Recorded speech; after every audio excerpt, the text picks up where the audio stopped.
muchas gracias por asistir a la presentación de Vidas Cipotudas, una bibliografía panorámica de todos aquellos españoles distinguidos por su empecinamiento, coraje y persistencia, que nuestro querido Jorge Bustos ha plasmado con un gran rigor histórico, pero al mismo tiempo talento literario en esta obra. Muchas gracias también a Raúl del Pozo y a Juan Carlos Girauta por acompañarnos en este acto, y por supuesto a la librería Nembi por ceder este magnífico espacio una vez más. Como todos saben, Jorge Bustos, jefe de opinión del Mundo, ha pasado en muy poco tiempo de ser uno de los profesionales de los medios de comunicación más prometedores de nuestro país a convertirse en toda una referencia de un periodismo crítico, incisivo y con influencia. Y es que cuando hace ya muchos meses, a propósito de una serie de artículos, esbozamos ligeramente el tema que esta obra ocupa, supimos inmediatamente que la persona idónea para acometer tal tarea era Jorge. Y así ha sido. Este primer ensayo que publica con La Esfera, y que esperamos que no sea el último, es el fiel reflejo del carácter y la fuerza que Jorge muestra en sus piezas del mundo. Vidas Cipotudas, en palabras del propio autor, es un desfile de hombres y mujeres excesivos que pautaron de memorables quijotadas el viaje comprendido entre la Hispania romana y un Estado miembro de la Unión Europea. Creo que no hay mejor descripción de lo que este libro guarda al lector. Personajes históricos y también actuales como Viriato, Elcano, Cabeza de Vaca, María Moliner, Clara Campoamor o Amancio Ortega cruzan las páginas de esta obra escrita con una prosa y un estilo que entonces entronca directamente con la mejor tradición literaria iniciada por escritores de la talla de Indro Montanelli o Stefan Zweig. Palabras mayores, como comprenderán. De esta manera, esta obra no solo es un compendio de las grandes cabezonadas de un puñado de españoles que quisieron conseguir lo que parecía imposible a base de trabajo, persistencia, inteligencia y pundonor, sino que también es una muestra y un relato ejemplificador del carácter más primitivo e íntimo de España y sus gentes, que a día de hoy, con el complicado panorama político y social planteado, se transforma en una reivindicación de nuestra historia, a menudo tristemente olvidada. De todo esto, de España, de sus hombres y mujeres, de acontecimientos extraordinarios y empresas descabelladas, vamos a hablar a continuación. Paso la palabra a Raúl del Pozo, quien ha pedido intervenir en primer lugar. Para dejar al político que sé que son las estrellas. Buenas tardes a casi todos. Cipote es estoque, es como estoque. Es la metáfora formal del pene, o del pijo, la chorra, o el mangueo o la moreneta que dicen los gitanos. Qué bonito, mangueo o moreneta. Se llama cipotudo a lo descomunal en América. Y en todas partes al que presume de tener mucho cipote. Se ha bautizado cipotuda la prosa de mucha testosterona, aquello que llamaron el neocolonismo de extremo centro. Cipotudo ha pasado a ser análogo o semejante a machista, madre mía. Y de pronto llega Jorge Bustos, que es un dandy postmoderno, educado en buenos colegios, seductor fino, nada castizo, solidario con la causa de las mujeres, y pone cipotudo en un título. Pero si Jorge Bustos no ha nacido como suelen nacer los cipotudos, en un baile o en un bombardeo, ha nacido una casa bien. El autor ha lanzado una piedra en el lago enfurecido de Me Too, publicando Vidas Cipotudas, protagonizada por españoles y españoles de una vez, con bemoles, que se decía. Eso en este momento es tan peligroso y tan fuerte como ir dando sablazos con el cadáver de un niño, como hacían antes los escritores malditos. Pero más que machos o hembras de una pasta, lo que trata este libro de españoles iluminados, desesperados. Él dice que es un libro de tercos. Y en pleno follón contra el machismo y el acoso a las mujeres hace un elogio de las hazañas de unos ventoleras que podrían ser tachados de cojonudos cuando está de moda denigrar el empecinamiento o la bravura. En este libro extraordinario, escrito a la manera de Plutarco o Fernando del Pulgar, yo creo que Los claros varones de Castilla, de Fernando del Pulgar, creo que es el libro más bello de toda la lengua castellana. Pues en ese estilo está. Y de lo de Cipotudo es un ardid, es un anzuelo, es una trampa, una percha para atraer lectores. De todas maneras es inútil. La gente se lo gasta todo en gambas al ajillo. Entre las biografías épicas hay bastantes mujeres, y hasta catalanes. Hay mujeres cuando han entrado ya en... mujeres... Habla de mujeres cuando aún no habían entrado en la historia, ahora ya han entrado. Hay cipotudos legendarios, como Luis Miguel Dominguín, que trasteó no solo a Wagner, sino a Lana Turner, a Lauren Bacall, a Rita Hayworth. Y además Bustos ha descubierto que fue un galán de monjas, eso no lo sabía yo. Quiero decirles que todos los cipotudos de ahora son ridículos, si se los compara con los cipotudos de antes. Sobre todo en el toreo, que es la esencia del cipotudismo. Decía un viejo aficionado: los toreros de ahora son todos maricones. Toreros los de antes. Toreros Lagartijo y Frascuelo. Frascuelo, el día de la corrida, se comía un estofado de vaca. Luego se encendía un puro. Se tomaba 3 copas de aguardiente, se iba para la mujer y le decía: Cayetana, ponte. Y le echaba un... Después se iba a lavar los huevos al pilón de los caballos, lo cual los buenos aficionados iban a verlos porque los tenía como cocos. Esos eran toreros. Los toreros de ahora son maricones. Bueno, eso dicho ahora en serio, inmediatamente terminas en Extremeras con ese señor.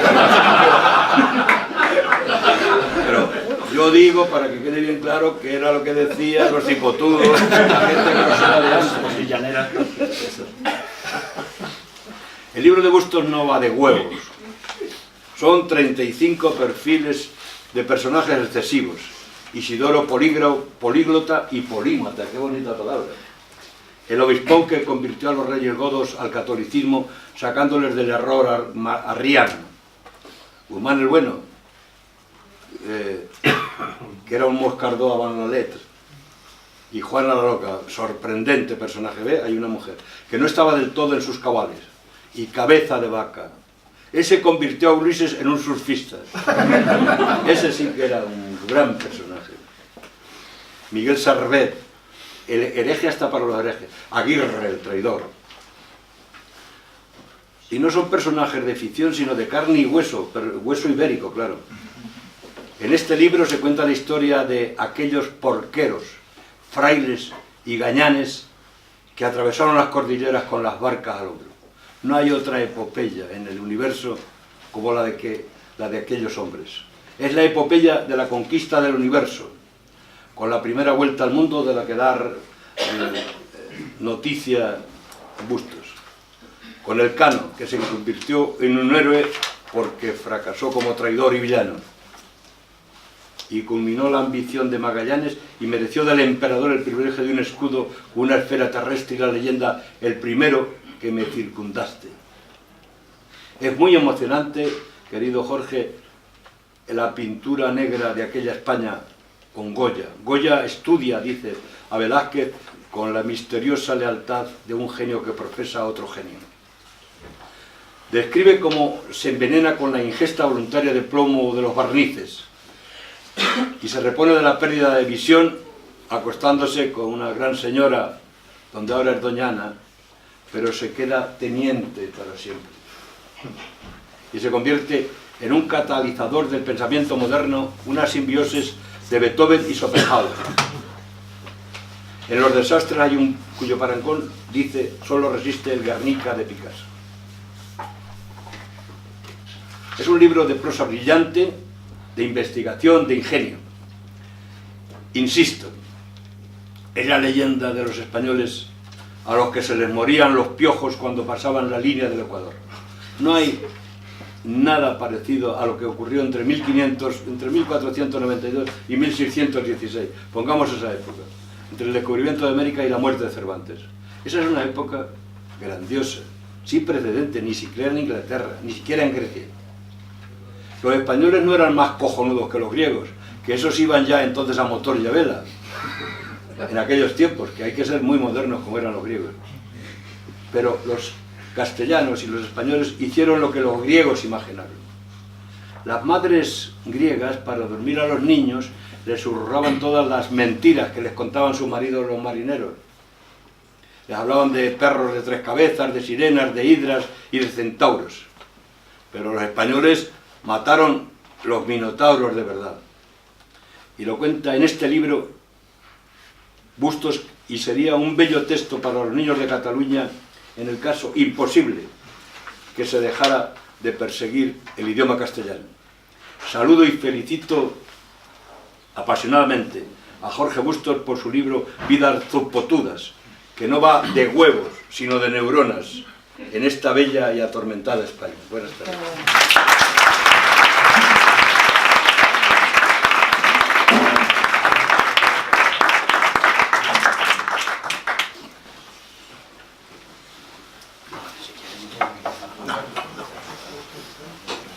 Hablar después de Raúl del Pozo de saludar al próximo vicepresidente del gobierno. Gracias. Decía que hablar después de Raúl del Pozo es estar condenado a decepcionarles, pero bueno, uno hará lo que pueda. Tengo aquí al lado a 2 escritores muy brillantes, y si esto fuera una serie matemática, diría Bustos, Raúl del Pozo, luego vendría Umbral y luego Cela. Y creo que los 4 son también personajes cipotudos que debieran estar en tu libro, ¿no? Hay una forma de escribir muy española, una forma de escribir, aquí lo dice con cierta rabia, con una precisión despiadada, con palabras recias, pero que en la cadencia y en la serie suenan bellas, ¿no? Hay una métrica escondida, y vosotros tenéis ese don, ambos, y alguno de los personajes a los que tú te refieres también tiene ese don, y aquí el amigo también lo tiene, ¿no? Fernando. Y luego hay una forma de ser español que consiste en detestar a España y pasarse la vida tocándole, en fin, eso a los demás con el tema, ¿no? De obsesionarse con el odio a España. Bueno, es una forma de ser español, es evidente, desde el regeneracionismo del 19, el 98, hay una manera de ser español que es esa, y como decía un título aquí de nuestro amigo Fernando, si habla mal de España es español, ¿no? Como decía, bueno, y eso, yo creo que una de las cosas nuevas que está sucediendo en la literatura, y aquí te incluyo como un escritor nuevo, es que hay también una reacción contra eso. Pues hemos pasado media vida, lo que dices tú, diciendo esta mierda de España, si somos nosotros los culpables. Exacto. Somos los culpables. Y se lo han creído, sí. Y hay una idea que vale en la literatura, vale en la vida, vale en la política. Mira, nada está escrito. Yo creo que el cipotudo sabe que nada está escrito, porque el empecinamiento es justamente una rebelión contra lo que parece escrito y decidido. Un personaje que se revuelve contra sus orígenes y que sale del pueblo de Extremadura y se va a conquistar el mundo. Es que esto es muy grande, ¿no? Entonces, para acometer cierto tipo de gestas, hace falta un empecinamiento que se parece mucho a lo que aquí llamas el cipotudismo, ¿no? Claro que ese empecinamiento también puede conducirte a catástrofes como la del Orate Sabino Arana, cuya referencia también está en este libro, y que puede causar males persistentes. De hecho, sería muy deprimente comprobar que es uno de los personajes que todavía influye, de todos los que están aquí, quizás de los que todavía influye más. O sea, si ahora mismo, por ejemplo, en España no tenemos presupuestos generales del Estado, por ejemplo, es por poner un ejemplo concreto, ¿no? O hemos tenido un cuponazo injusto, insolidario, o hemos visto cómo el gobierno de España se humilla ante un partido nacionalista y anti-español, es porque hay un partido que lo fundó Sabino Arana, ¿no? El gran orate racista, a quien tú retratas aquí muy bien. Este libro está muy bien escrito. Es decir, yo pensé, nunca dudé que fueras a escribirlo de otra manera, porque sé que escribes muy bien, pero yo pensé que era un libro de oportunidad, de alguna manera. Es decir, que quizá habías cogido algunas columnas y que las habías trabajado para hacer un libro y tal. En absoluto. Este libro es un concepto de libro perfectamente coherente en sí mismo, es una sola cosa, tiene integridad, porque los personajes que él retrata tienen todos esa característica del cipotudismo que, como decíamos, no es buena ni mala, pero que permite hacer gestas, permite acometer gestas, para bien y para mal, y que como españoles deberíamos recordar que eso existe y que está en nuestro ADN cultural. Pero claro, seguimos lamentablemente bajo el influjo del odio a España como forma de ser español, del lamento, del me duele España y de la bronca inacabable sobre lo problemática que es España, en vez de alegrarnos de haber nacido en una de las tierras más afortunadas del mundo. Eso no es mérito nuestro. Cuando dicen, yo estoy orgulloso de ser español, yo digo, bueno, orgulloso no porque yo no he hecho nada para serlo.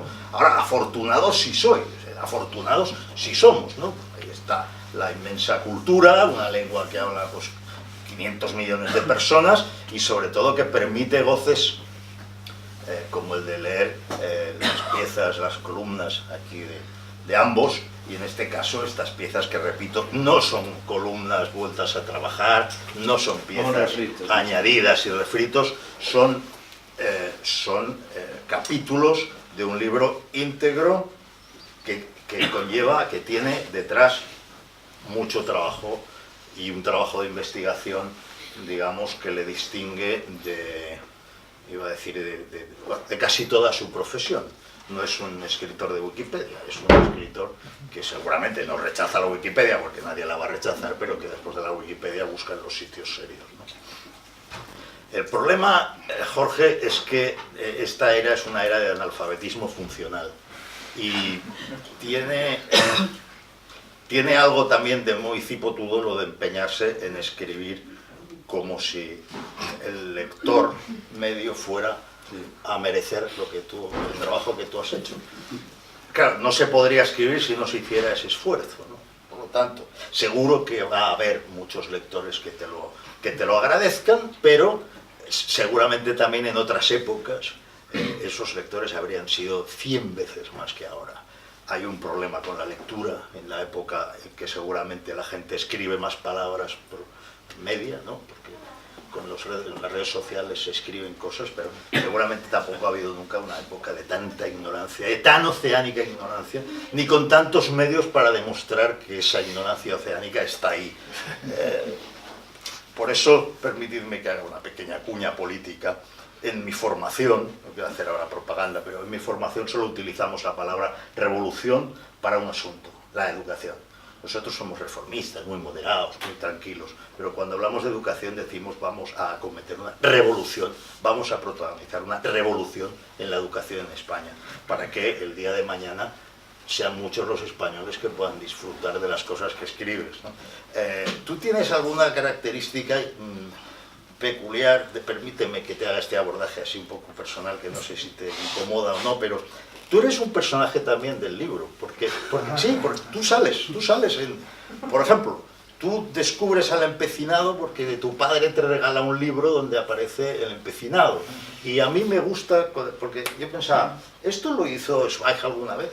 ¿O lo hizo Montanelli? Quizás sí, ¿no? Pero no lo sé, pero seguramente no hay una forma verdaderamente moderna de hacer esto si tú no te metes también digamos, ensayo o perfiles. Como que lo de Luis Miguel Domínguez estuvo liado con monjas, yo no lo sabía. Esto me ha dejado afectado. Que conste que todavía tengo esa imagen en la cabeza y no puedo razonar mucho.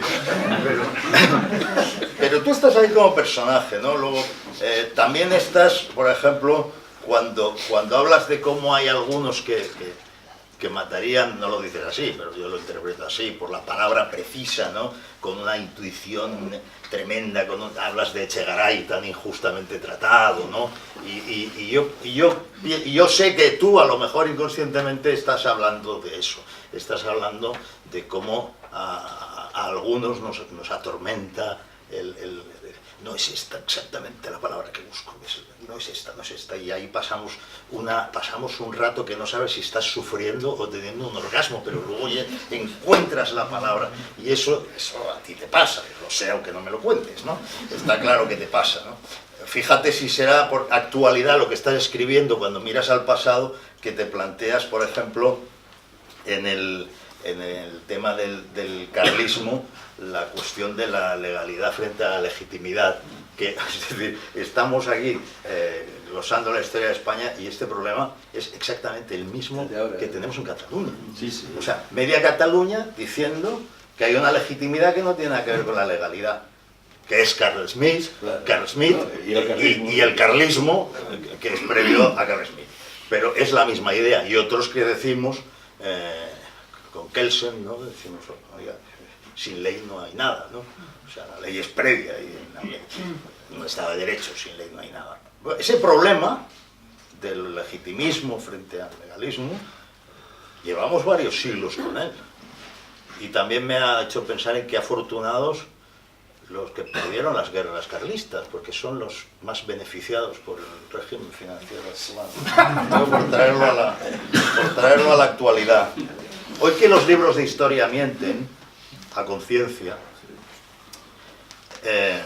es vivificante y es muy placentero leer algo como esto, ¿no? Porque uno, pues afortunadamente, pues ya no necesita estructurar las épocas en su cabeza, no es un libro de texto y puede gozar diciendo, bueno, aquel personaje del que yo creo saber cosas, pues resulta, oye, Marcelino Méndez Pelayo, que para mí es, no sé, es como una especie de dios, ¿no? Con la historia de los heterodoxos españoles he gozado como un enano, y tú también, que no sé, y caramba, cuando cuentas que el tío era un putero empedernido, pues yo no lo sabía eso, ¿no?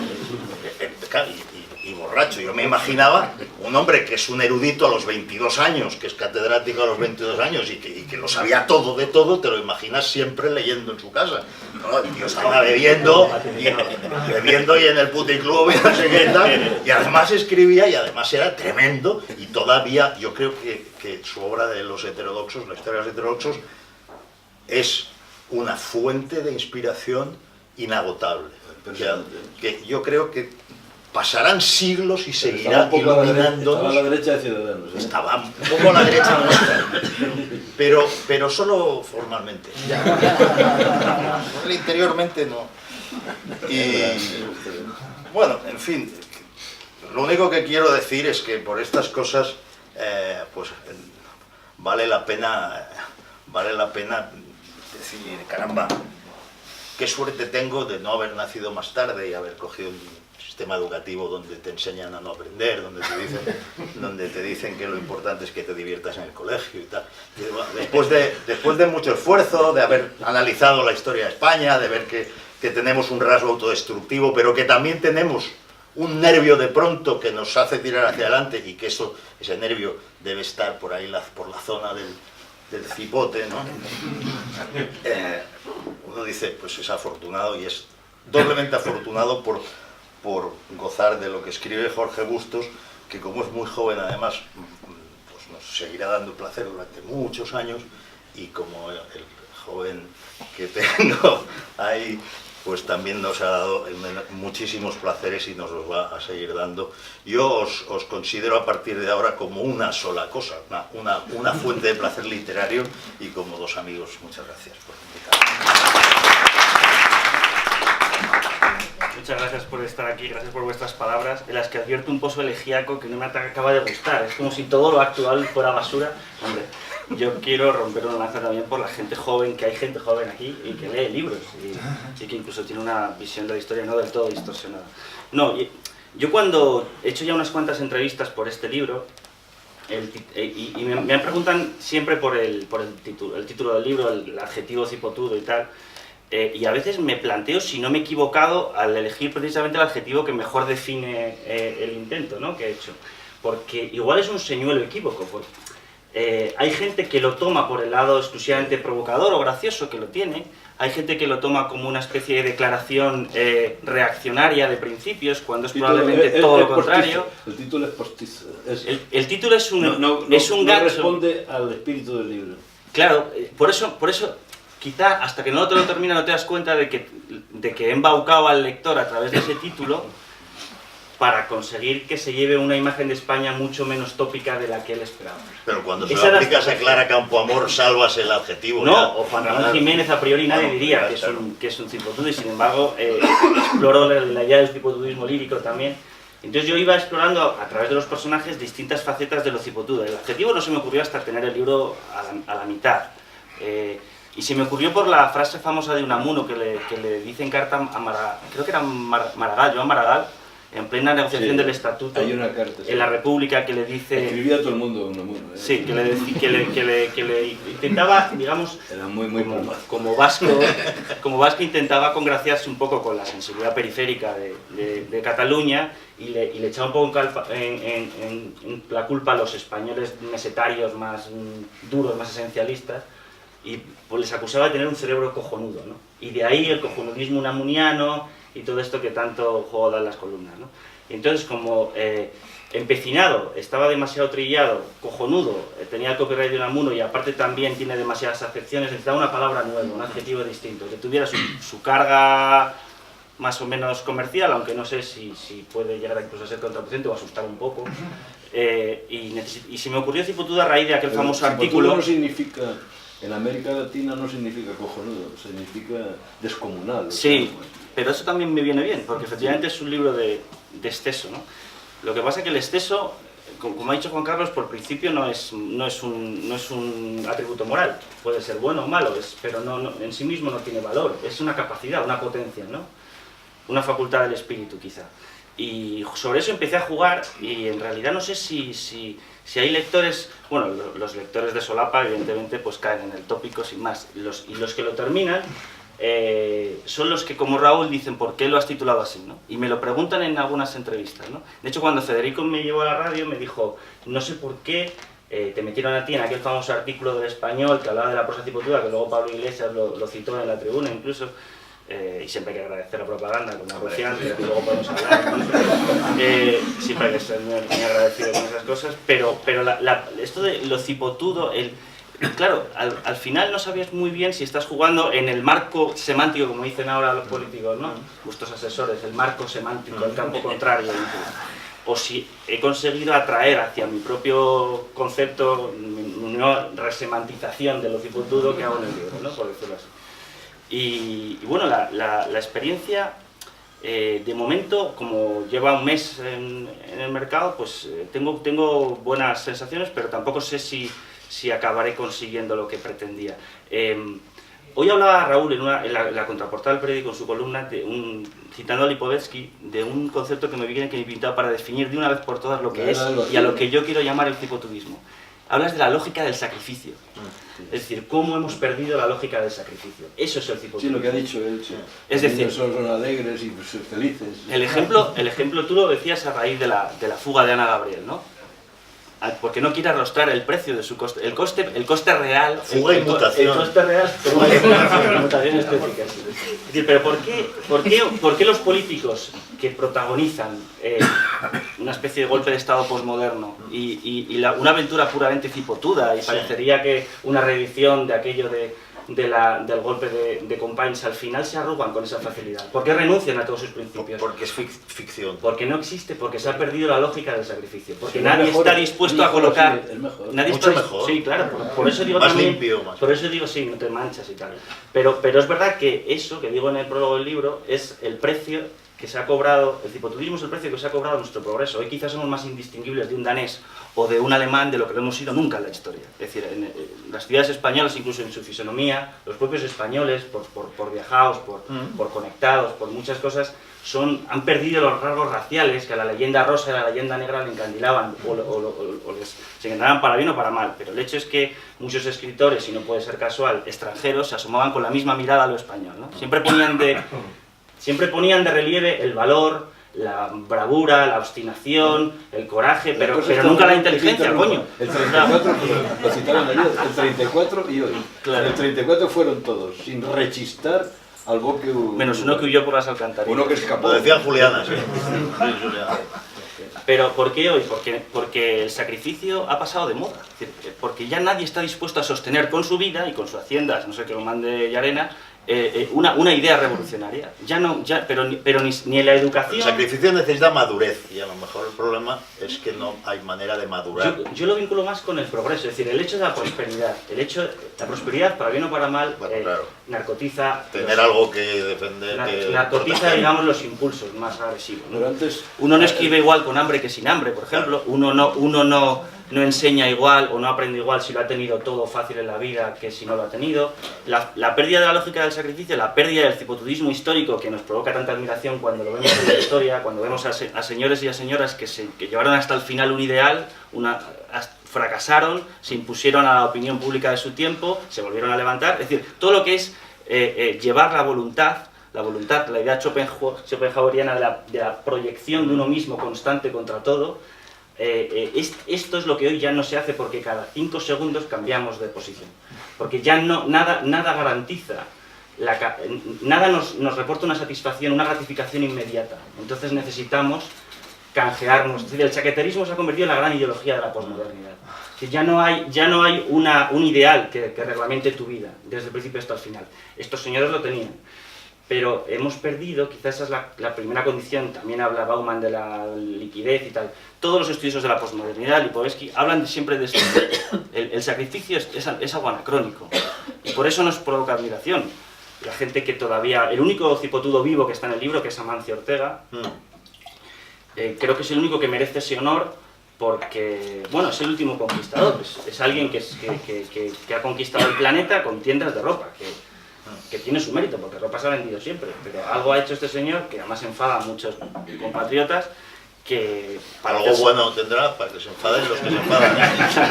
Pero uno de su partido dijo el otro día que Rufián se pone hasta el culo de Zara. Que se viste de Tónica, es imposible, estuvo brillantísimo. es imposible no vestir de Zara, pero... Este es el último del libro que ha llevado una idea hasta la cima de la lista Forbes, pero no se me ocurren ejemplos realmente de españoles que lleven hasta el final hoy de nuestro tiempo, criados, nativos digitales, que se dice ahora. No sé si eso va a dar, a lo mejor es una mutación racial beneficiosa, no digo que no. A lo mejor ya, por ejemplo, en el siglo pasado probablemente lo de Cataluña ya habría desembocado en una guerra civil, seguramente. Pero gracias a Dios, pues ahora desemboca en un lazo amarillo. Bueno, pues es más higiénico, ¿no? Es mucho más limpio, más higiénico para todos. Cataluña fue la región de Europa más sangrienta. Claro. Pero por eso digo que el cipotudismo, que provoca admiración, tampoco es... Y por eso hablaba de vuestra mirada LGK, tampoco es tan malo que haya pasado en cierta manera. Porque este genio de la raza, ¿no? Por hablar en estos términos, digamos que a veces cuando le daba por el vecino, por el familiar o por el amigo, pues siempre acababa en el fratricidio. Y hoy por hoy el fratricidio lo resolvemos en el plano de las redes sociales y bueno, pues mal que bien vamos tirando. Sí. Otra cuestión ya es lo que tú has tocado de la educación y de la enseñanza y más que nada de la pérdida del hábito lector, que a mí es lo que me parece más grave de la situación. No es tanto que se enseñe una forma de historia o como que la propia constancia en el esfuerzo de leer una página de papel o de digital está pasando de moda. Es decir, el cerebro humano está mutando y se está convirtiendo en un receptor de estímulos simultáneos para dejar de, para directamente mandar la concentración lectora a una etapa pasada de la historia. Esto sí me preocupa y no sé si será el fin de la lectura, desde luego no de las columnas porque son más fáciles de colocar, por tanto me queda un poco de tiempo para ganar dinero con eso, pero no sé cuándo. Aún así muchos lectores cuando pasan de los 1000 caracteres ya se empiezan a poner nerviosos. En fin, yo quería que también preguntarais cosas, también sobre Gabriel Rufián, si queréis, a Girauta también, que le conoce, o sobre lo que queráis. No quería... Méndez de Vigo, me he puesto.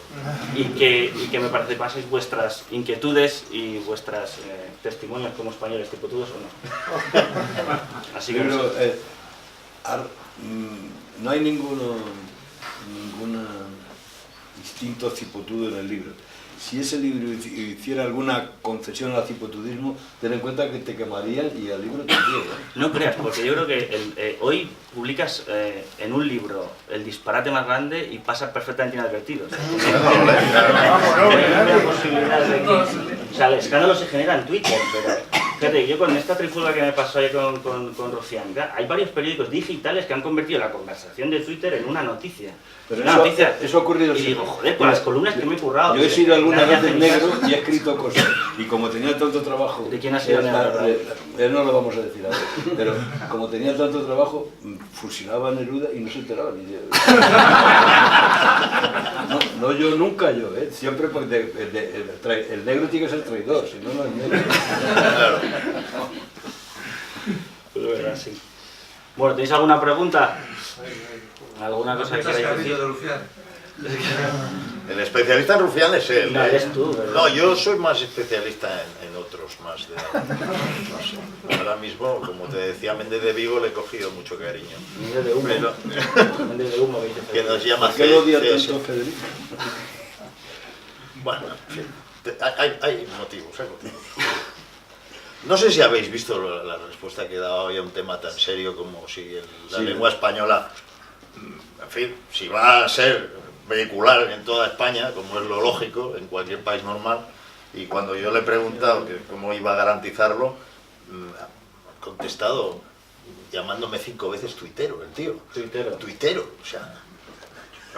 Claro, que tengo un Twitter está comprobado, es sabido, pero... Estáis peligrosamente cerca porque tu escaño está justo encima del suyo y ha habido un giro con la mano que... Ha habido un giro con la mano y ha habido cosas que no se han oído, pero que se han dicho y que yo no revelaré. Es pero... un escenario muy cipotudo el Congreso. Yo Sí, con sí. con la Sí, parlamentaria. en el Congreso hay cipotudismo. Y sobre todo lo que no se oye.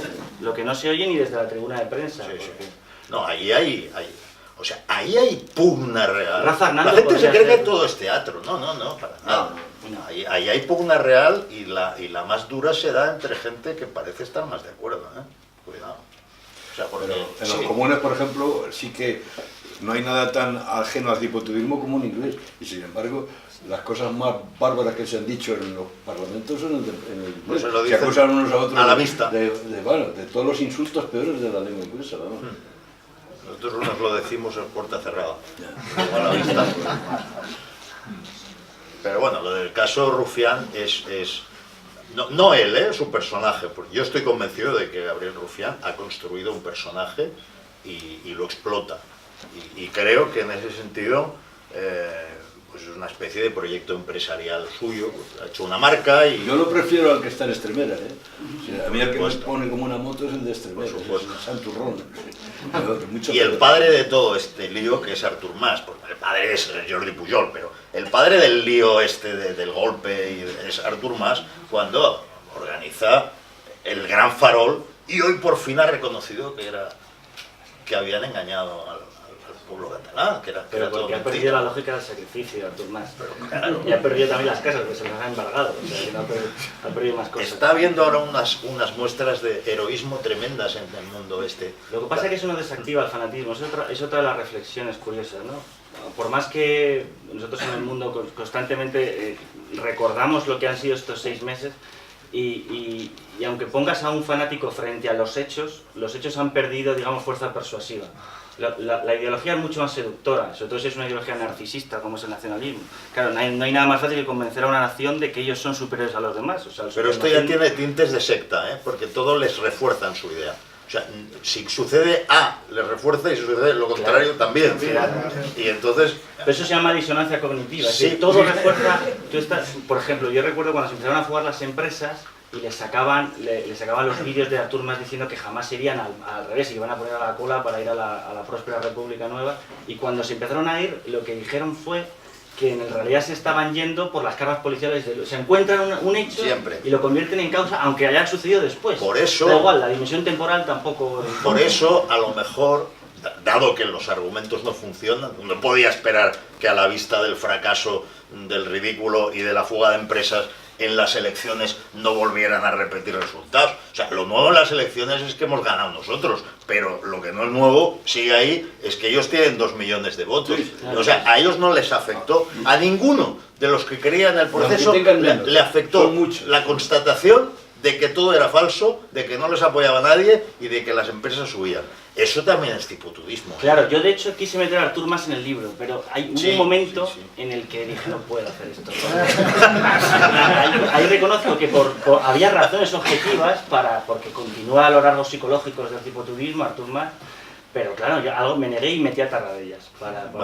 Todo lo contrario, en realidad. Siempre mejor. Pero fue un hombre en el fondo Tarradellas que en el exilio que guardaba en un cofre de plomo el corazón de Maciá, que luego se abrió y estaba vacío, no sé qué corazón habría ahí, pero es un tipo que se mantuvo en el exilio empecinado en mantener en su propia persona el simbolismo de la Generalitat en el exilio y lo perseveró consiguió. y triunfó. Le llamó Suárez y armaron y restauraron, digamos, los derechos históricos de la Generalitat.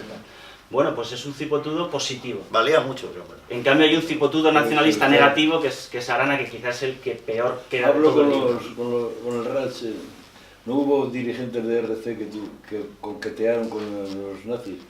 Sí, hubo visitas a la Alemania nazi. Eso se lo reprochó en directo a Heribero Barrera, un periodista de muchos años, recuerdo, y el otro se puso muy nervioso. Además, es normal, si tú ves los uniformes que llevan y la idea que hay de los camisas pardas, el partido único y el grupos parapoliciales. Y bueno, en esa época hubo fenómenos como ese en Europa, hubo unos cuantos, y uno de ellos era Estat Català o Esquerra Republicana. Una larga historia. Cuanto más larga es la historia de un partido, pues claro, más porquería encuentras en ella. Y en Esquerra se encuentra mucha. No preguntan nada. A ver, adelante. Sí, quería preguntar si hay cipotudos también de ficción, como Don Quijote o Don Juan. Hombre, está en la portada del libro, Don Es que Quijote. no he leído el libro, no lo he... Claro. Es un poco, también es uno de los leitmotivs en el que me apoyo. Es decir, el cipotudo primero concibe una idea, real o no, y mata por ella, pero puede ser una idea fracasada. Hay un cipotudo que me gusta mucho, que es Cabeza de Vaca, que titula su memoria Los naufragios. Es una cosa una gran modestia Cabeza personal. de Vaca es... Un tipo que se había recorrido América andando y que no, acaba... no solo América. Y titula sus memorias Naufragios. Llega hasta aquí. No he hecho nada. Y es un tipo... O sea que, claro, el quijotismo puede salir o puede fracasar. De hecho, el Quijote fracasa. O sea, el quijotismo bueno es el quijotismo que fracasa. Ese es el quijotismo ideal. Pero en el libro hay algunos villanos, pero la inmensa mayoría yo creo que admitiría la categoría de héroe. Y la mirada en general que tengo yo hacia los personajes es de ternura. Solo me cabrean Lope de Aguirre bastante y Sabino Arana, pero no hay muchos personajes. Otros tienen fases en las que en Playo tiene algunas fases bastante... Es un tipo que censura a Shakespeare porque le parecían los diálogos subidos de tono, o sea, a Shakespeare, Menezes Pelayo. Pero al mismo tiempo es un tipo que está a punto de morir, quemado, porque estaba leyendo en la habitación, en su salón, y un tronco de la chimenea que estaba prendida, salta una chispa, prende la alfombra, él está sentado leyendo y empieza a ver que hay humo en la habitación, pero como está absorto en la lectura y no quiere dejarla, lo que hace es, como ve que el humo se interpone entre su nariz y las páginas del libro, se pone de pie mientras arden a sus pies arde la alfombra, por no soltar el puto libro. Y entonces su hermana, que está en la cocina, se acerca, porque empieza a oler el fuego y dice... Y le salva, coge el tizón y lo vuelve a meter en la chimenea hubiera muerto quemado como un mártir por no soltar, un mártir de la literatura, hubiera muerto quemado por no soltar un libro. Eso es un lector, joder. Que muere por no soltar el libro, se puso de pie para llegar a la lámpara mejor, pero no. Oye, cuentan que Menéndez Pelayo escribió la mayor parte de los heterodoxos sentado en la taza del váter. Es muy probable.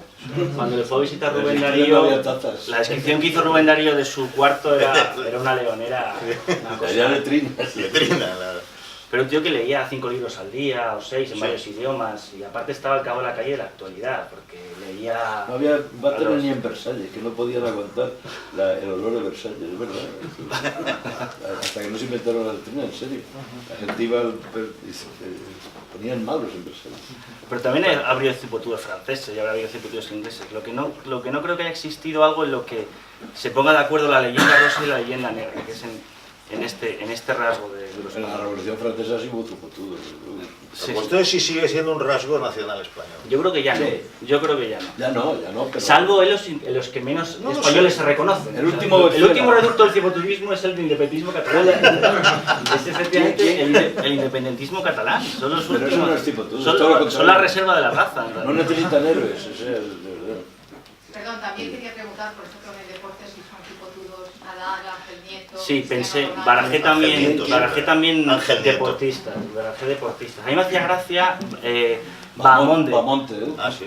Bahamonde es franco. Que saca ¿no? 5 minutos. Bahamonde. ¿Por qué? Porque leí que bajaba que comía ratas en su infancia, comía ratas.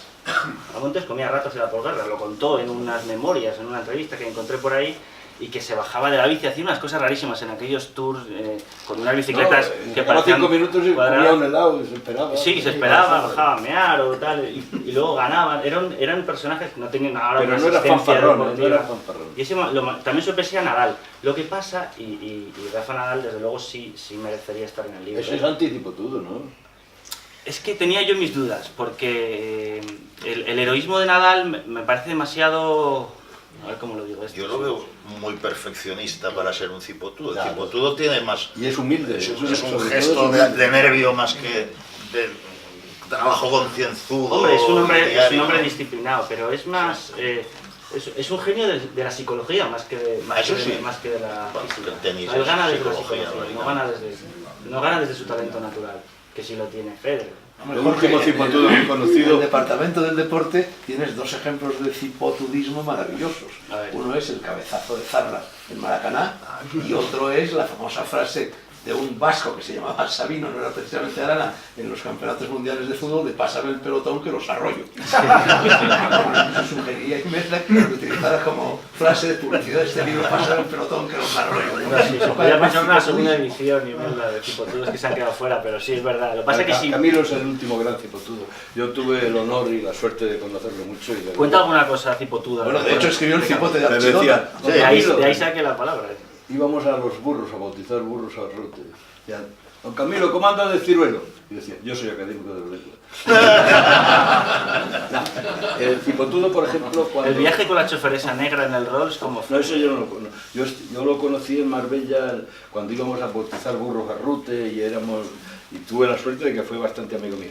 Y a veces me llamaba y decía, ven aquí. Y me trataba como si fuera yo un soldado y tal. Y me invitaba a un té. Dice, mira, para que veas lo que es un cipotudo, para lo que yo creo que es un cipotudo. Vengo del entierro de mi capitán. Había 5 personas y era un gran hombre, era un héroe. Fíjate si era héroe. Estábamos en el frente de Extremadura en un altillo y el enemigo, dice el enemigo, no está abajo, llama el enemigo a los rojos, claro. Y dice, y nos estaban dando una cantidad de tiros y le dije, mi capitán, ¿por qué no envenenamos el arroyo? Y entonces el capitán dice, eso va contra la Convención de Ginebra, contra los usos de la guerra. No se puede. Fíjate, él era el cipotudo contra él. Dice que había que haber envenenado el arroyo. O sea, decía cosas terribles. Y fíjate si era... Hay una nota de Cela, a la salida de un restaurante muy caro de Madrid, había un mendigo pidiendo Escribe libros, Y sí. sacó un billete de 1000 pelas, se la tiró al mendigo y le dijo, toma, para que escarmientes. Tenía dos versiones.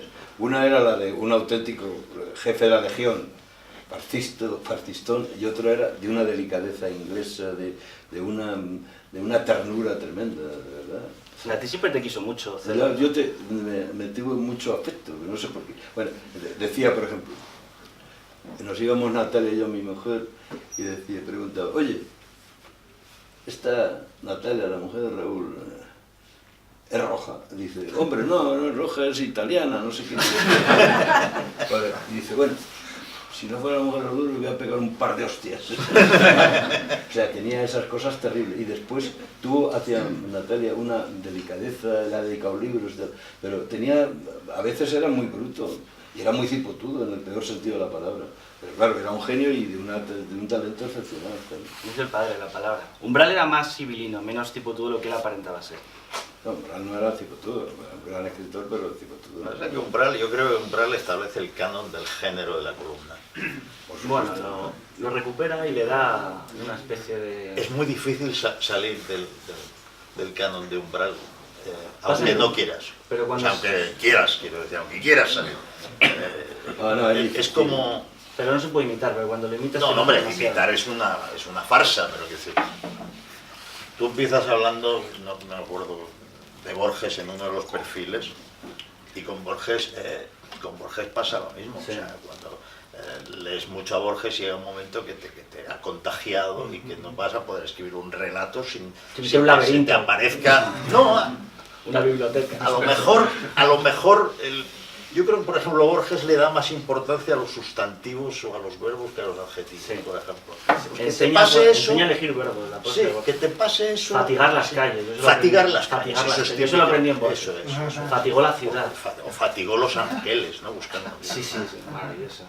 Fomenta una barba también, en vez de decir... no sé, Pero tiene un gran desprecio. Es el escritor de los verbos. Incluso el idioma, Borges. mañana hablo de eso yo. Y de la historia de España dice que solamente se salvan 2 o 3 escritores. El barroco lo desprecia, Sí. Pero dice eso- que el romanticismo español es ridículo. Eso era una butada. No, lo cree y que Lorca es un andaluz profesional. Sí, andaluz Eso sí que es profesional. una equivocación. A mi modo de ver. O sea, la diga él o quien sea. Lorca es el escritor resplandeciente, fulgurante cada vez más, yo Sí, creo. estoy de acuerdo. Es un- Bueno, cuando el Borges... gran poeta del siglo XX, a mi modo de ver. Cuando Borges llega a España, creo que le daban el premio Cervantes, ¿no? Era el momento en el que todo el mundo hablaba de que Guerra era el gran especialista Antonio Machado. Era la fiebre de Antonio Machado y de Guerra. Y le preguntaron por Antonio Machado. Y dijo, pero es que Miguel tenía un hermano. Es decir, que hay un punto de punto. Hombre, hay un punto de Manuel. Perdón, Manuel. Hay un punto de verdad, porque Manuel era un gran poeta o de justicia, y recordar a Manuel. Y luego hay una butada obvia, porque siendo un gran poeta Manuel, no era... Porque prefería la traducción de Quijote en inglés que el propio original en castellano, decía también Borges. Bueno, Es cuando Reverte se cabreó. O que el Quijote no tenía una sola página memorable, decían. Sí. Yo creo que esos son butas. Bueno, Muy bien. cuando queráis nos... Pues muchas libro es gracias magnífico. a todos.